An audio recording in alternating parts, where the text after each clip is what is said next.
Assalamualaikum warahmatullahi wabarakatuh. Alhamdulillah wassalatu wassalamu ala Rasulillah wa ala alihi wa sahbihi wa mawala. Amma ba'du faya ibadallah usikum wa iyaya bitaqwallah fa innal jannata uiddat liman ittaqah. Qala ta'ala fil Qur'anil Karim, a'udzu billahi minasyaitonir rajim. Ya ayyuhalladzina amanu taqullaha haqqa tuqatih wa la tamutunna illa wa antum muslimun. Jamaah rahimakumullah, pada malam ini insyaallah kita akan tadabbur hadis, yaitu diriwayatkan oleh Al-Bukhari dari Abu Hurairah. Ini sudah masuk belum gambarnya?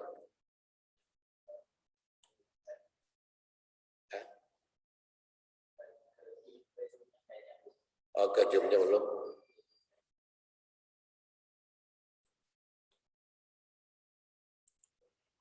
Tadi share screen. Udah sekarang ya.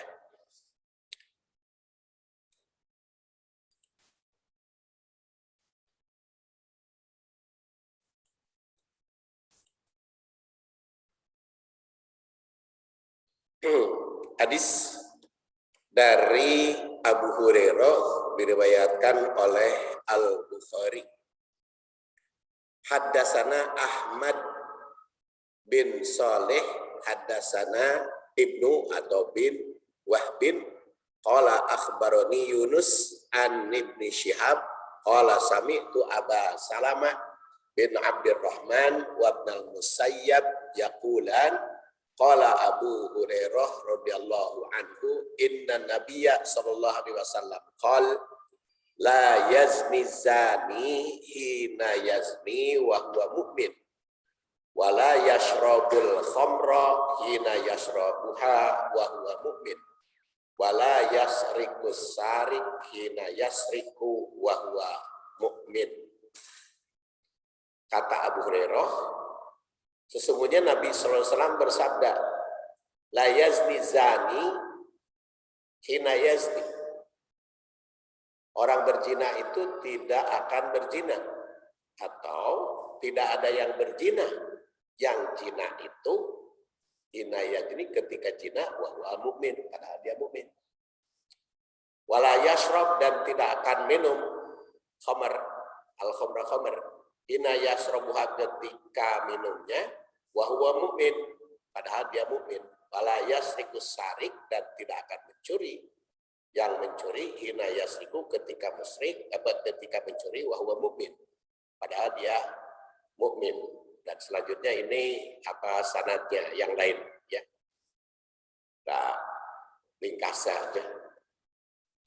Jadi jelas berdasar hadis ini orang itu tidak akan mencuri, orang itu tidak akan berzina ketika mukmin. Orang itu tidak akan khamr ketika mukmin. Jadi ketika dia minum khamr, ketika dia zina, ketika dia mencuri, itu lepas imannya. Makanya judulnya kualitas iman itu dipengaruhi oleh maksiat. Kalau dia maksiat, turun iman. Kalau dia naik iman, tidak akan maksiat. Ini adalah perbandingan matannya, macam-macam. Yang kalau kita lihat perbandingan matan itu apa? Redaksi hadis.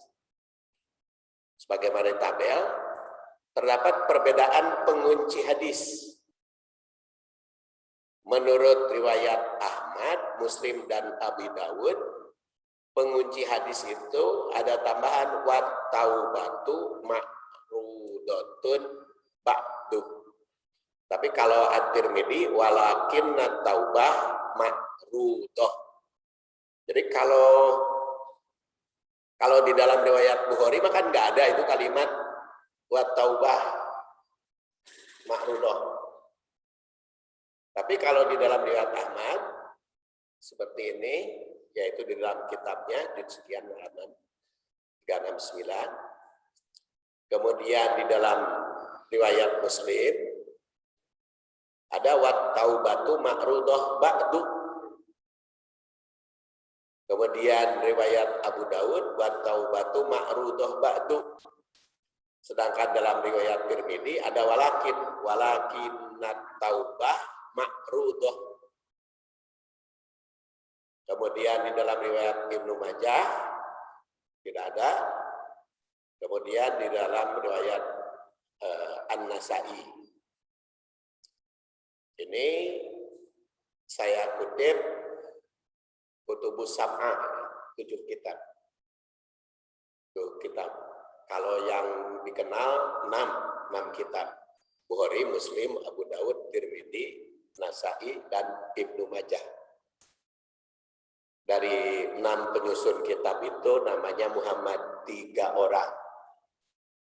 Ahmadnya 1 orang. Jadi Muhammad itu Al-Bukhari itu Muhammad. At-Tirmidzi Muhammad At-Tirmidzi. Kemudian ada juga Ibnu Majah itu namanya Muhammad. Ada lagi Ahmad namanya, yaitu An-Nasa'i. Sedangkan Abu Daud namanya Sulaiman.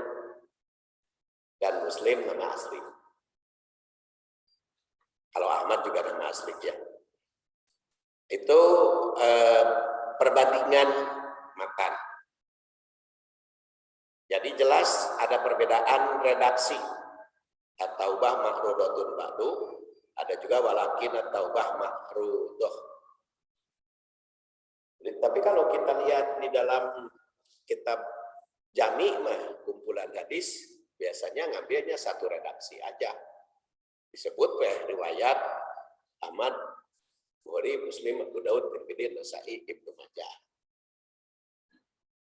Tapi kalau kita baca kitab aslinya berbeda-beda.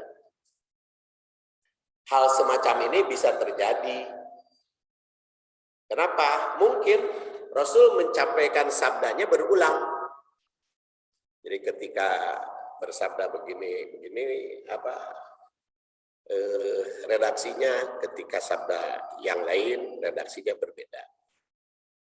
Yang kemudian ada tambahan, boleh jadi periwayatannya menyampaikan hadis dengan redaksi yang berbeda. Walaupun sahabatnya sama-sama Abu Hurairah semuanya. Abu Hurairah adalah Abdurrahman bin Sahar, 457 Hijriah. Ini mata rantai sanadnya tidak perlu saya bahas, cukup data. Hanya yang kita bahas adalah riwayat sanad yang dipakai oleh Bukhari. Pertama, hadatsana Ahmad bin Soleh.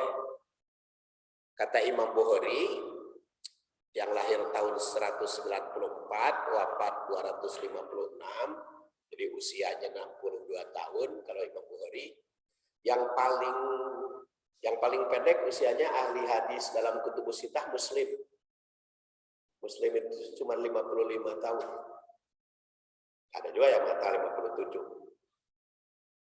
Itu kalau Muslim itu paling sedikit gitu, paling pendek usianya ya. Hanya 55 tahun. Jadi kalau yang paling panjang usianya At-Tirmidzi 77 tahun.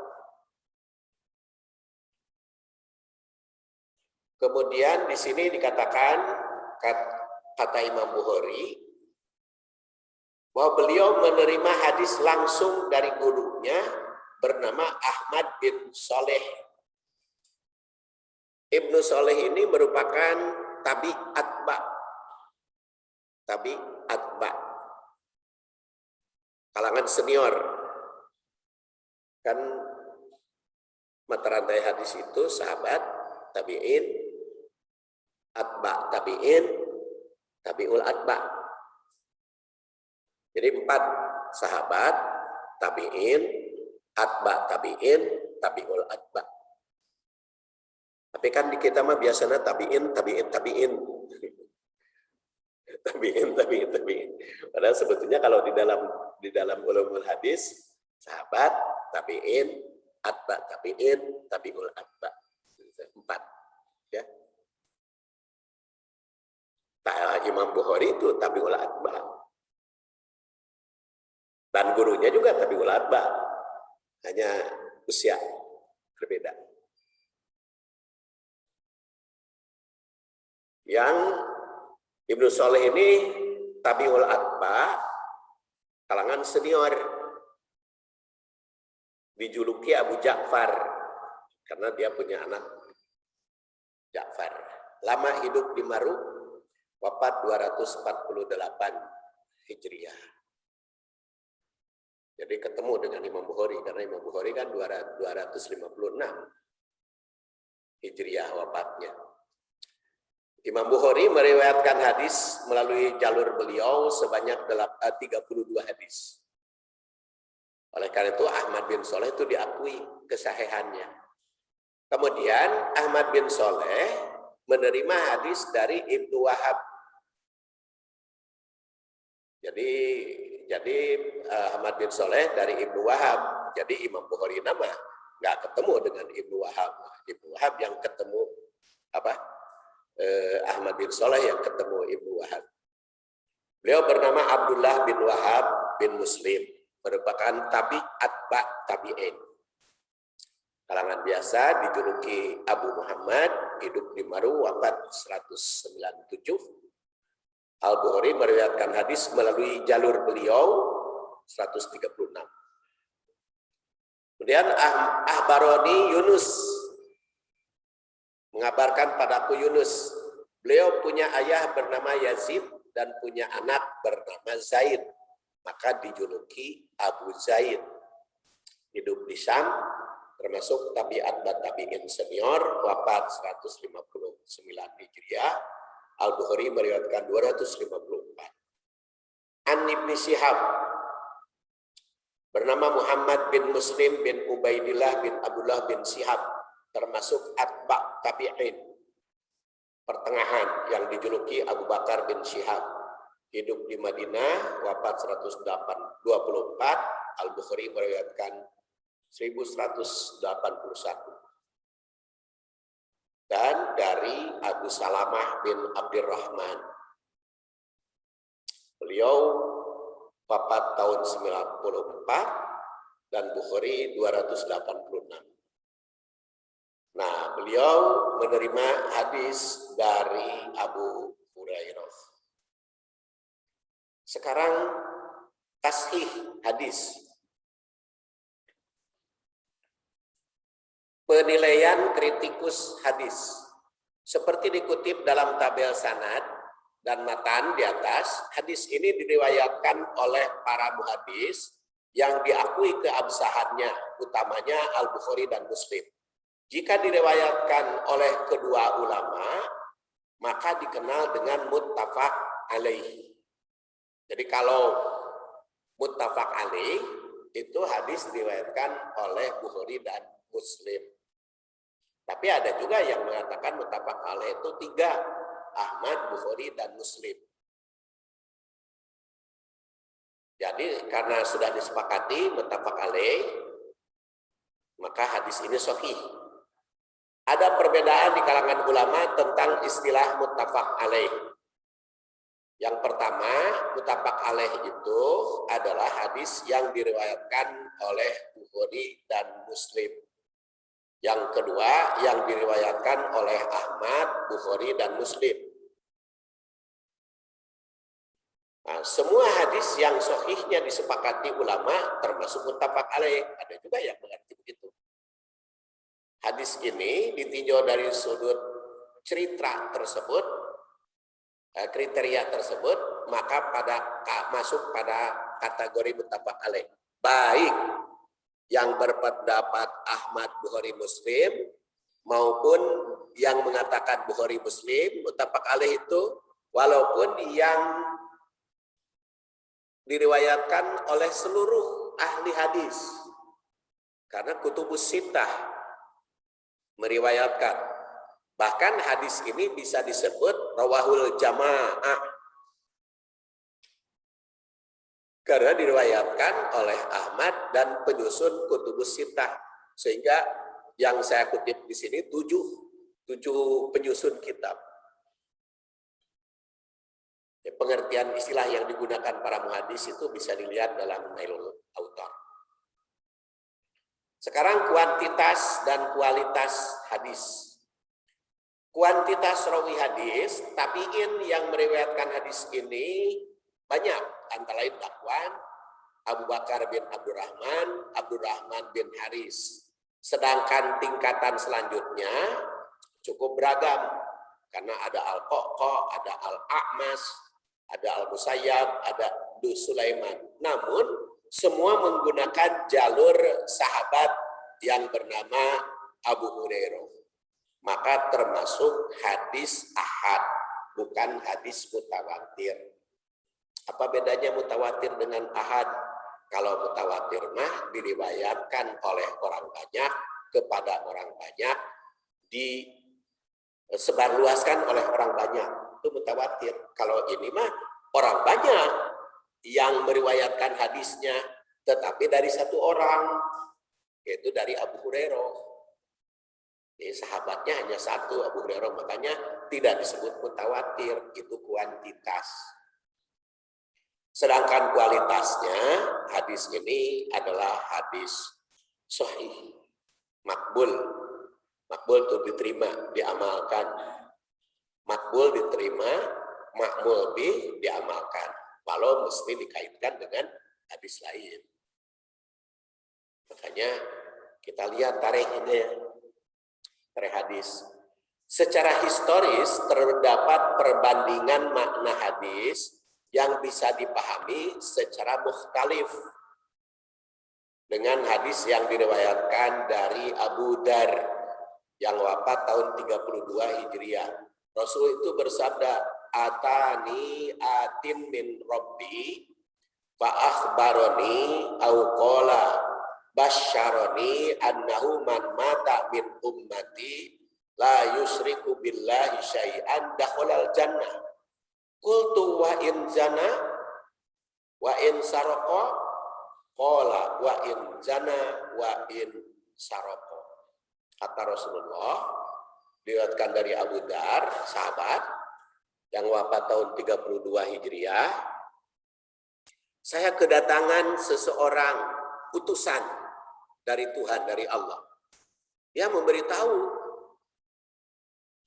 atau memberi berita gembira, annahu man mata min ummati, sungguhnya barang siapa yang mati dari kalangan umatku, la yusyriku billah, tidak menyekutukan Allah syai'an sedikit pun, dakhalal jannah, maka dia masuk surga. Jadi siapapun umatku yang tidak pernah menyekutukan Allah, tidak pernah musyrik, itu dakhalal jannah. Lalu Abu Dar itu bertanya, ya Rasulullah, wa in jana, bagaimana kalau dia zina? Wa in saroko, bagaimana kalau dia mencuri? Qala, Rasul berjawab, wa in jana wa in saroko, baik zina maupun mencuri. Kan itu berita gembira. Nah, maka beda dengan hadis yang diriwayatkan dari Abu Hurairah. Orang mukmin tidak akan berzina, orang mukmin tidak akan homer, orang mukmin tidak akan mencuri. Tapi kalau begini, kalau hadis dari Abu Dar, walaupun zina, walaupun mencuri. Nah, disitulah pentingnya perbandingan, ya, perbandingan hadis. Makanya di dalam pendekatan tarikh itu bisa dilihat dari sejarah Bisa juga perbandingan antara satu hadis dengan hadis yang lain. Supaya pemahaman terhadap satu hadis teh lengkap gitu. Dulu kan pernah saya contohkan, kalau tidak dibandingkan dengan hadis lain kan ruas itu. Rasulullah SAW kalau ibadah tahajud sehingga kakinya bengkak. Kalau Rasulullah ibadah tahajud itu sehingga kakinya bengkak. Coba namun gitu mah orang kudu bengkak. Itu hadis riwayat dari Abu Hurairah. Dari Abu Hurairah, dari Al-Mughirah dan dari Aisyah. Riwayat Bukhari. Nah, maka dikaitkan dengan hadis lain. Abdullah bin Umar mau ikut tahajud semalaman. Sehingga pagi-paginya itu matanya layu. Badannya repot gitu, kerepotan karena tahajud tiap malam. Ketemu dengan Rasul. Rasul bertanya, birtu. Aku diberitahu engkau tahajud semalaman, engkau saum tiap hari. Kata Abdullah bin Amr, iya ya Rasulullah, saya sudah berjanji. Rasul bersabda, fala taf'al. Kamu jangan mengerjakan begitu. Jangan mengerjakan begitu. Sholatlah tapi tidur, jangan semalam suntuk. Saumlah, buka, jangan saum tiap hari. Jadi itu makanya perlu dibandingkan hadis itu. Itu namanya pendekatan sejarah. Jadi antara satu hadis dengan hadis yang lain. Jadi kalau satu kan kudu ya, seperti ini. Kalau dari Abu Dar saja hadis ini orang itu bisa kena udah bakal masuk surga, rek jina, rek mencuri gitu. Tapi kalau dikaitkan dengan hadis ini, nggak mungkin mukmin itu berzina, nggak mungkin mukmin itu minum khamar, nggak mungkin mukmin itu mencuri. Berarti kan tidak termasuk mukmin kalau mencuri khamar dan zina.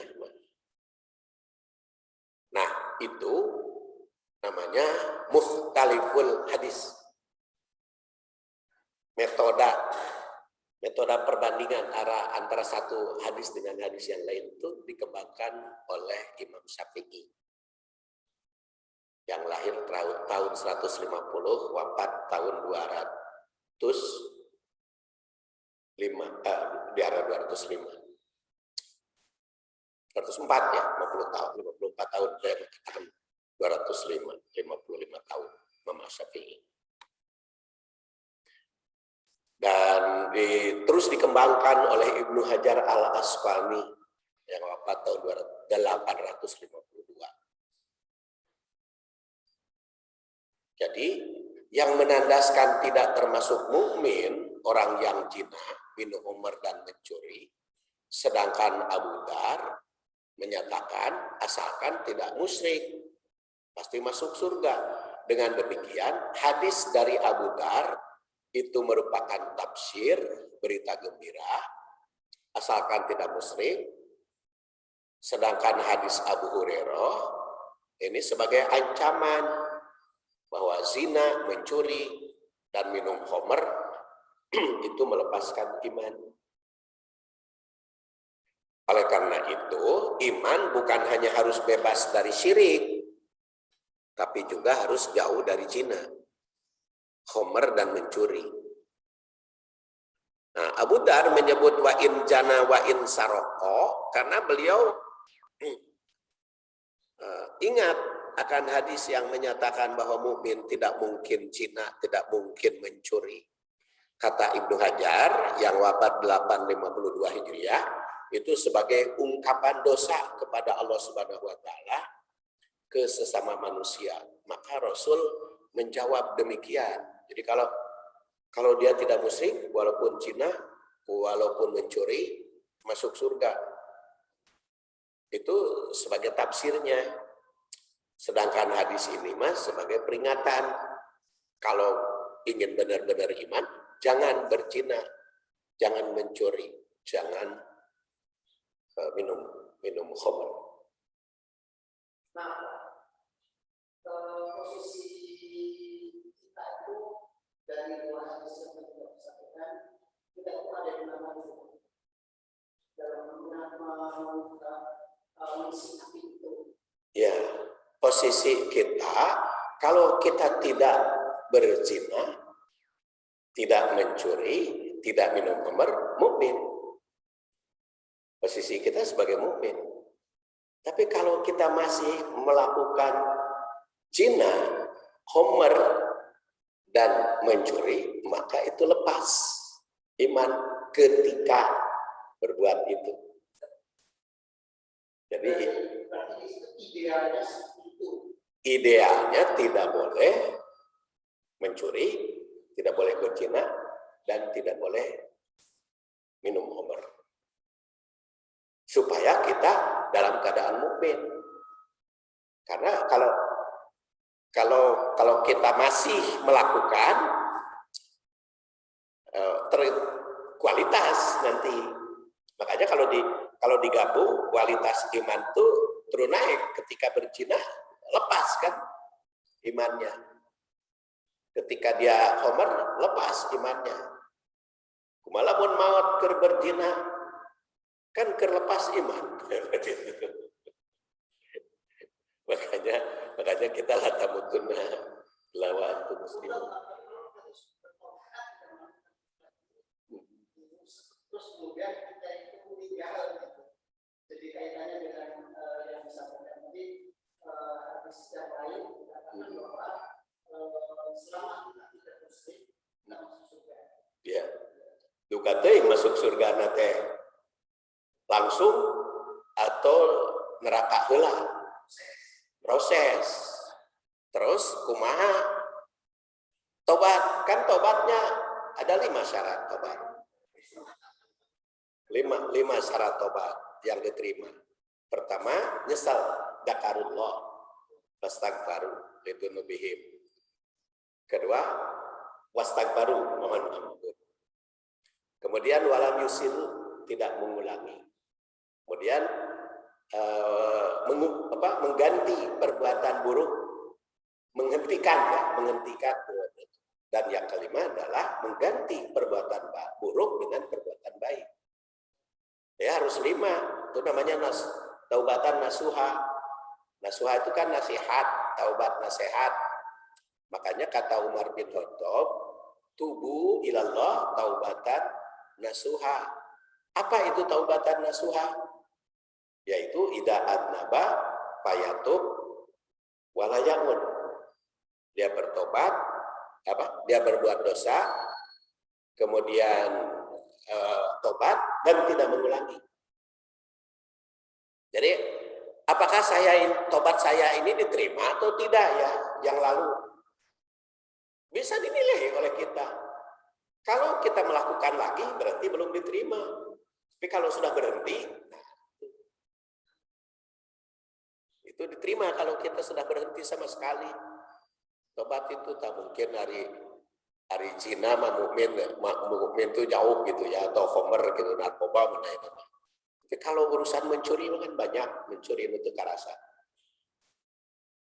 Mencuri, kadang-kadang kan kita merasa tidak mencuri, padahal hak orang.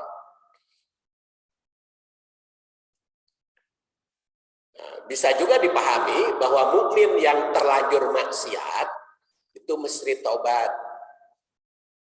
Asal bebas dari syirik, maka bakal diterima taubatnya, yaitu dengan syarat taubatnya tadi. Jadi secara tarikh hadis ini kalau dibandingkan dengan hadis dari Abu Dar, hadis dari Abu Hurairah ini mempunyai beberapa makna. Pertama, penekanan perlunya taubat bagi yang bersalah.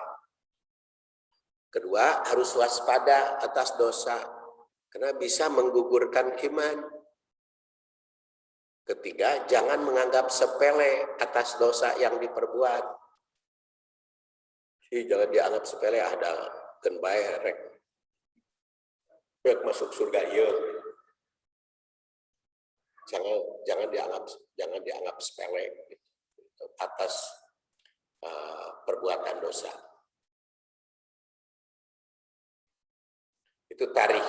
Sekarang kita tahlil sarah. La yazni zani hina yazni wa huwa mu'min. Kalimat la pada la yazni itu sebagai perkataan nafyu atau menyangkal bahwa seseorang tidak akan berzina jika seorang mukmin. Ini juga mempunyai makna bahwa tidak termasuk iman seorang yang melakukan zina.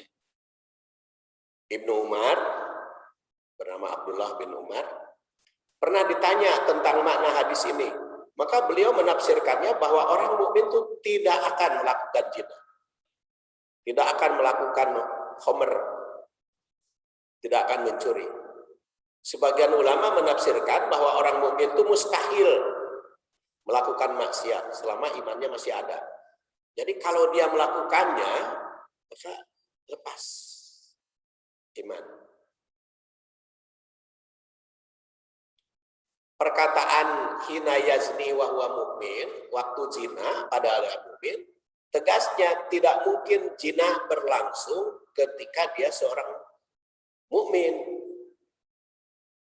Kalau dia seorang mukmin tidak akan bisa berzina. Jadi kalau dia zina, maka sedang melakukannya itu imannya rontok, lepas atau menurun. Ya, contohnya kan Nabi Yusuf ya. Nabi Yusuf itu kan digoda oleh Siti Julaiha, wanita cantik, orang besar, permaisuri raja, masih muda,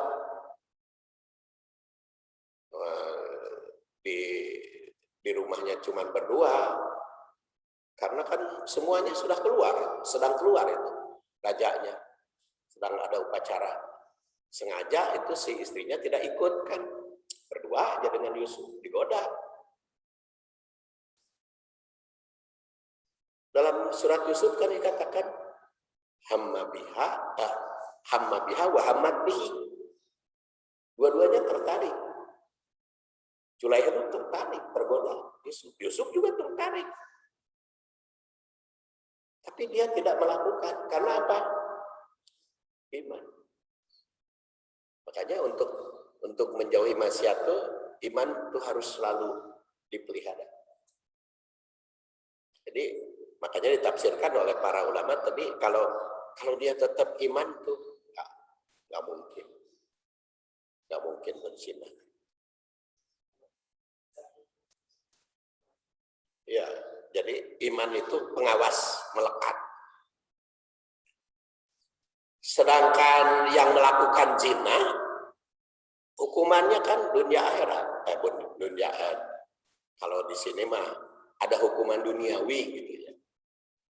Ada hukuman duniawi. Rasul bersabda, khudu anni, qad ja'alallahu lahunna sabila. Al-bikru bil bikri jaldu mi'atin wa nabyu sanah. Wasayyibu bisayyib jaldu mi'ah wa rajmu. Ambil dariku. Allah telah menetapkan jalan. Gadis dengan bujangan jaldu mi'ah wa nabyu sanah. Dan dipenjara 1 tahun. Saib bisaib jaldu mi'ah wa rajmu. Sedangkan yang bersuami, beristri, itu didera 100 plus rajam. Jadi ada hukum penjara dan dera. Jinah muhson dirajam hingga mati, sedangkan yang bujangan didera 100 kali dan disidangkan, diasingkan atau dipenjara atau dober muhson. Dan ini ditegaskan dalam Quran. Az-zaniyatu waz-zani fajlidu kulla wahidin minhuma mi'ata jaldah. Wala ta'khudkum bihima ra'fatun fi dinillah in kuntum tu'minuna billahi wa yaumil akhir wal yashhad adzabahuma ta'ifatun minal mu'minin. Azaniatu, wanita yang berzina, wazani, dan laki-laki yang berzina. Fajlidu, deraklah kula wahidin masing-masing min humami atajaldah 100 kali. Wala ta'khudkum bihima ra'fah, jangan kasihan. Inilah dalam melakukan agama Allah. In kuntum tu'minuna billahi wa yaumil akhir, kalau beriman kepada Allah dan akhir. Wal yasad adzabahuma ta'ifatun minal mu'minin. Dan pangkal ayat ini menggunakan zaniyah, didahulukan gitu.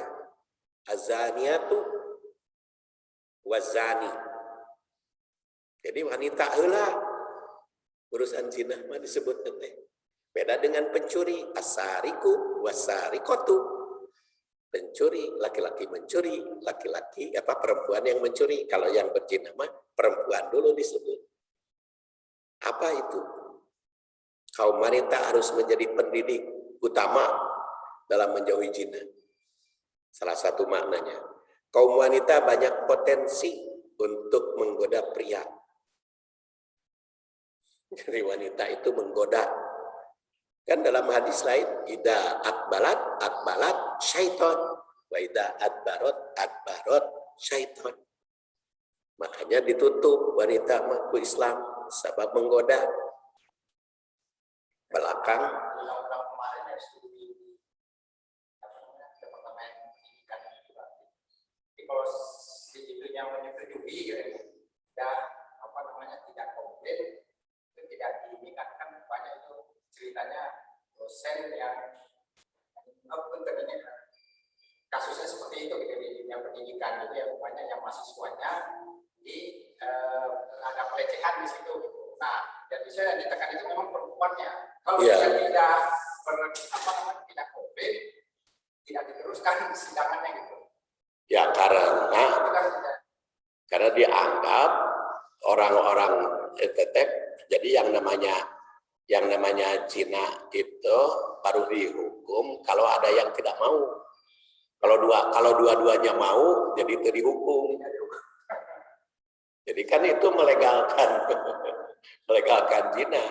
Makanya banyak MUI yang protes. Makanya MUI-nya mau dibubarkan. Tapi MUI dibubarkan kan MUI mah bukan seperti HTI FPI. Kalau FPI itu kan didirikan jadi pusat. Kalau MUI itu enggak. MUI itu daerah. Jadi setiap daerah itu otonom MUI itu. Makanya Majelis Ulama Indonesia Kota Bandung bukan cabang.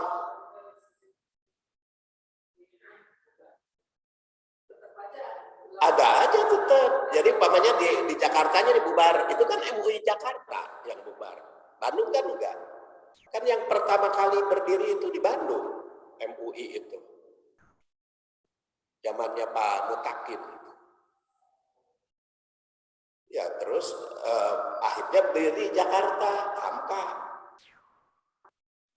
Jadi sebetulnya dibubarkan kumaha. Susahnya karena kejadian itu nggak ada saksi. Nggak ada saksi karena oh iya. Kasusnya di kampus tadi kan awalnya di kampus kejadiannya. Iya betul. Tapi dah memang kalau perzinahan mah dalam Islam juga harus mengaku. Kalau yang bersangkutan tidak mengaku tidak bisa dihukum. Kalau tuduh berzina harus ada saksi. Karena kejadiannya kan berulang-ulang. Iya. Pertama dia nggak lapor, kedua nggak lapor, ketiga dia baru lapor. Iya. Nah, yang waktu pertama itu gimana? Dia juga bingung menjawabnya gitu.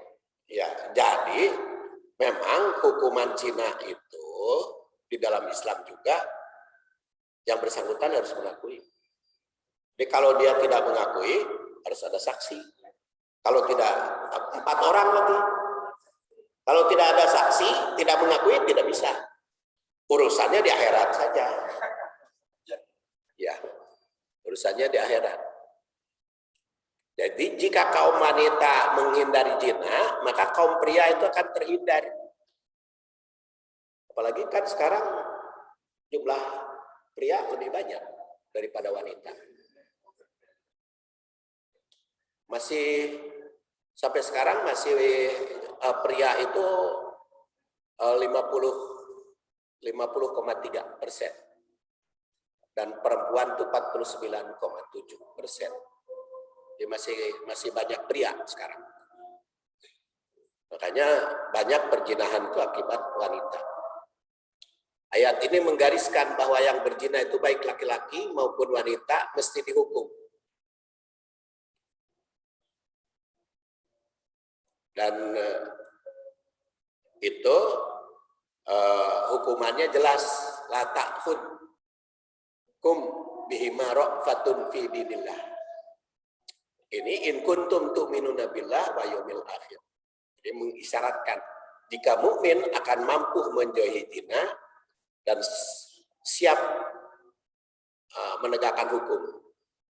Dengan demikian berdasar ayat ini keimanan seseorang dalam menegakkan hukum bagi pelanggar itu pengaruhi kualitas. Jadi kalau sekarang di Indonesia hukuman zina tidak berlaku karena kualitas. Kalau hukum legal mah ada hukum zina itu. Yaitu Undang-Undang Undang-Undang Peradilan Agama nomor 7 tahun 89. Tegaslah hukuman itu mesti ditegakkan. Kedua, hukuman bagi pezina jangan merasa kasihan, mesti dilaksanakan. 3, iman berkaitan dengan kualitas dan kemampuan menjauhi zina. 4, pelaksanaan hukum mesti disaksikan banyak umat. Orang mukmin mesti mampu menjauhi zina. Dan ditegaskan di dalam surat Al-Isra, wala taqrabuz zina innahu kana fahisyata wa sa'a sabila. Makanya jangan mendekati, karena pendekatan itulah yang sering menjadikan orang terlanjur. Dan ini akan dibahas hadis ini di masa yang akan datang, tentu secara khusus. Jadi macam-macam zina. Ya. Saya kira cukup kajian hadis bagian pertama ini. Ya bulan depan atau kapan saja kita akan lanjutkan bagian yang kedua. Insyaallah. Kita akhiri subhanakallahumma wa bihamdika asyhadu an la ilaha illa anta astaghfiruka wa atubu ilaik. Assalamualaikum warahmatullahi wabarakatuh.